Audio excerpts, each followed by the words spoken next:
Today on Auto News Daily, we're tracking BYD's massive sales milestone, Chevrolet's Silverado EV range update, BMW's shift to NACS in the US, Google Maps' new EV routing changes for Android Auto, and the latest on BYD's CKD EV strategy and trade rules. Welcome back to Auto News Daily. I'm Leah Morgan. Let's dive into today's headlines. First up, BYD has reached a major scale milestone, with the company hitting 15 million sales in 2026. That figure is a clear signal of how quickly the Chinese automaker has expanded and why its momentum continues to matter far beyond China.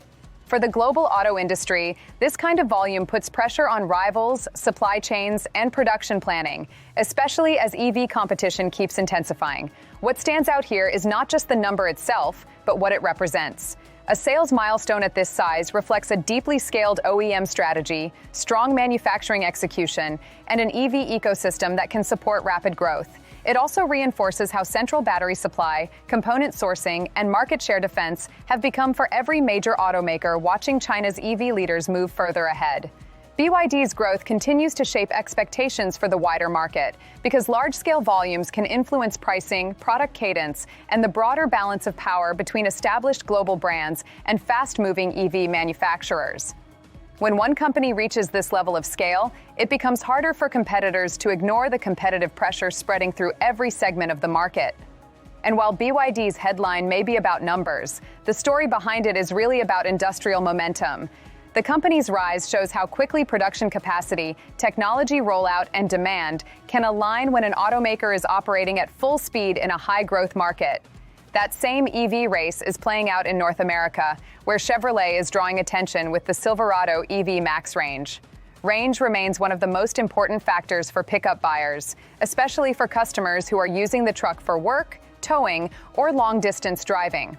For GM, this update matters because the Silverado EV sits in one of the most closely watched and competitive parts of the electric market.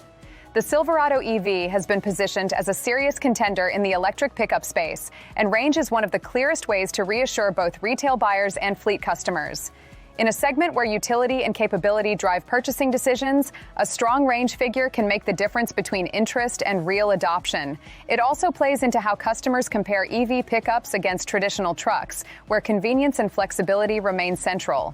For GM, range headlines are not just product news. They are part of a larger market message.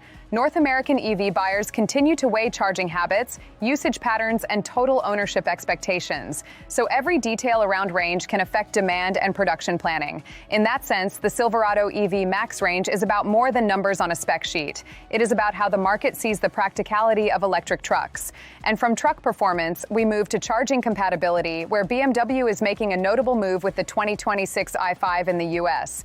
The vehicle is set to get a NACS charge port, which is part of the broader shift toward a more unified charging standard in North America. For BMW owners and for the wider EV ecosystem, this is an important step because charging access and infrastructure readiness continue to shape the practical ownership experience. NACS adoption has become one of the most important infrastructure stories in the industry, and BMW joining that direction for the US market signals how seriously automakers are taking compatibility and customer convenience. For vehicle architecture, this kind of change affects engineering decisions, rollout timing, and how brands position their EVs in the market. It also reflects the growing reality that charging standards are now a core part of product strategy, not just a technical detail. For consumers, the benefit is straightforward: simpler charging access and a clearer path across the existing infrastructure landscape. For automakers, though, it is a strategic adjustment that can influence everything from model planning to dealership readiness. That makes the i5 news relevant well beyond one sedan because it fits into a much bigger industry transition. Meanwhile, navigation software is also evolving in ways that matter for EV drivers. Google Maps is expanding EV route planning for Android Auto, and that may sound like a software update, but it has real-world implications for how drivers plan trips and manage charging. Better route guidance can reduce uncertainty, improve trip efficiency, and make EV ownership feel more natural for more users.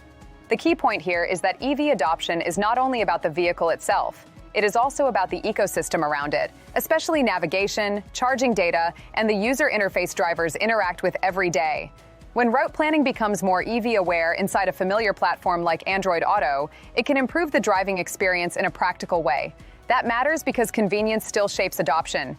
Drivers want confidence that their route, charging stops, and estimated arrival times are working together smoothly. As more software layers become EV-specific, the line between the car, the app, and the charging network keeps blending, and that is becoming part of the competitive landscape for automakers and tech companies alike. Before we move into our final story, if you're finding this useful, please like and subscribe. It helps us keep bringing you the news for the listener. Now to a major policy and strategy issue involving BYD again, this time tied to its CKD EV situation and the broader question of where the auto industry stands under current trade and compliance conditions. This story is important because it shows how regulation, export criteria, and local production requirements can shape the way automakers build and place vehicles in different markets. For companies planning cross-border EV business, the details can be just as significant as the product itself. The discussion around CKD operations highlights a reality of modern automotive strategy. Manufacturing isn't only about assembling cars, it is also about navigating pricing rules, market access conditions, and government policy. When floor prices, export criteria, and local assembly expectations come into play, automakers have to think carefully about how to structure their supply chains and investment plans. For the industry, this kind of policy environment can influence where production is located, how vehicles are priced, and which markets become more attractive or more difficult to serve. It is a reminder that the EV transition is not happening in a vacuum. Strategy, compliance, and trade rules are all shaping the pace and direction of growth across regions. Taken together, today's stories show just how many layers are shaping the auto industry right now. From large-scale sales growth and pickup truck range to charging standards, software integration, and cross-border policy, the industry is moving on multiple fronts at once. The common thread is clear. Success in the automotive market now depends on more than building a vehicle. It depends on scale, infrastructure, software, and the ability to adapt quickly. Thank you for listening to Auto News Daily. I'm Leah Morgan, and I'll see you tomorrow.